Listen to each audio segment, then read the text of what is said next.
Welcome to Burlap Teachers. Enjoy the video. You start by making the data usable. Clean, normalize, and split it now.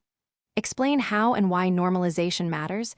It speeds convergence and prevents exploding gradients. Once done, build a small baseline model to test the pipeline. You want quick feedback.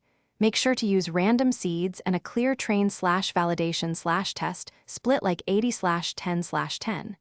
This first actionable step proves your data flow, and it detects issues before you waste time tuning complex models. You now define the model and training loop. Explain the how and why of each choice.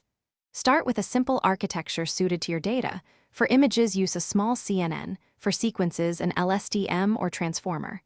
Then set sensible defaults. Learning rate 0, 001, batch 32, epochs 20, and monitor validation loss.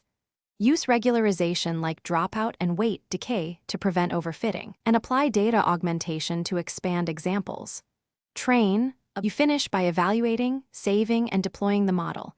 Explain how and why each step preserves reliability. Evaluate on the held-out test set and report key metrics so you understand real performance. Once satisfied, export weights, version the model, and set up monitoring for drift. If performance is poor, inspect data leaks, wrong labels, learning rate problems, or severe class imbalance. These are common causes. One quick troubleshooting tip: have the learning rate and retrain for stability. It often fixes unstable training.